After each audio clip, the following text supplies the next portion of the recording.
No, it's not like this. This is, the indecision is different. That's more of tossing that I feel. But the yearning it's almost like it gets in my throat, like the feeling of wanting to cry almost.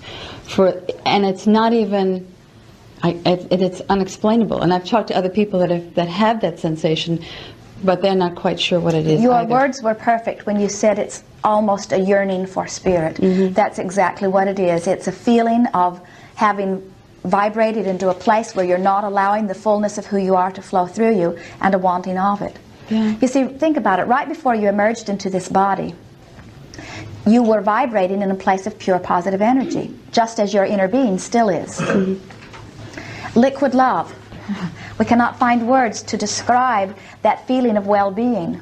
Perhaps the easiest way to describe it is it's an absence of lack. In other words, it's a presence of well-being. Well-being, that's the best description of it. Well-being, utter well-being. In the moment that you emerged into this body and donned this and allowed the non-physical energy to take this perspective, then you began attracting by virtue of this perspective to you. In other words, this is now your new ability to perceive. And immediately from your moment of birth, you found yourself surrounded by the lackful, fearful, guarded vibration of physical beings. And then you literally, without exception, you spend the rest of your lives trying to get back to that place of well-being. You know inherently that life is supposed to be good. You just don't know how to get there. You just know that it is supposed to be. That's why you feel so defensive and blameful when it isn't. It's like every fiber of your being says something is wrong here. But you find yourself frustrated because you don't know how to get back to what is right. Have you read or heard of those who have had near-death experiences? And yes. They describe that liquid love. They describe that glorious white light. Sometimes it's something they see. Sometimes it's something they sense, but they want to go to it. They can feel it, they can see it, and they want to go to it. And then almost all of them speak of a feeling of disappointment or even resentment when they're resuscitated back into their bodies and pulled away from it. Well, what that white light is, that's who you are. That's your natural state of being. That's the utter well-being that is really who you are. And anything less than that is unacceptable to you, you see. So, any attention to lack pulls you away from that. Mm-hmm. And then, as you move through your physical experience, you try to fill the void with all sorts of things. Some numb themselves by using drugs or alcohol, mm-hmm. or some seek approval or buy one more thing and bring it home. In other words, you are very creative in the way that you try to fill the void. But when it comes right down to it, in time you discover there's no filling that void, mm-hmm. other than with the presence of your inner being. And you have heard from us here today how to bring the presence of your inner being. It is simply look for something to appreciate. The reason we ask you about the decision making is because it is our knowing that next time or any time that you feel that little bit of void, if you'll stop in that moment and say, what's bothering me here? And it is likely, in your case, that what you will say right then and there is, I don't have a clear object of attention to flow energy toward. Here I am, a masterful, creative flower of energy, and I'm right now don't have any object of attention to which I'm wanting to flow energy.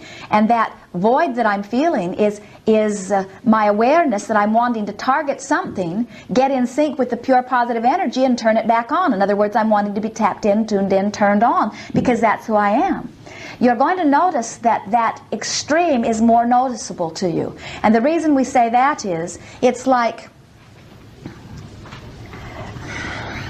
tasting for the first time something really extraordinary, delicious, and then going back to eating grass again. In other words, it's not easy. Once you have tasted the deliciousness of something wonderful, then to go back to eat the less wonderful things, it's never quite as satisfying again. And you often find yourself saying, well, I used to eat that all the time and really thought it was great. But your level of appreciation continues to grow. So the more connected you become with your inner being, then the more you will feel those feelings of void more intensely when you're not. In other words, sometimes our physical friends will say, Abraham, is it customary for all hell to break loose in my life once we meet you?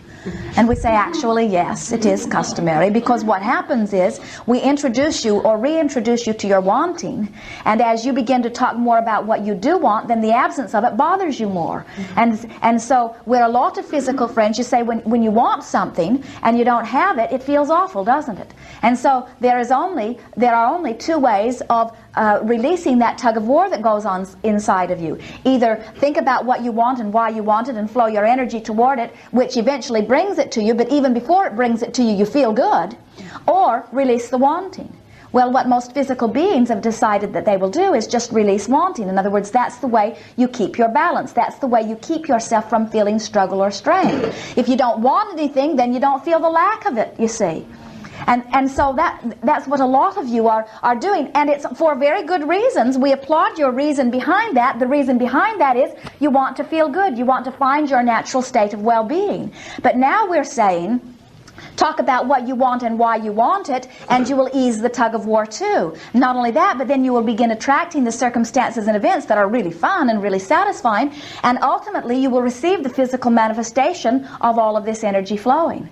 Great. Good.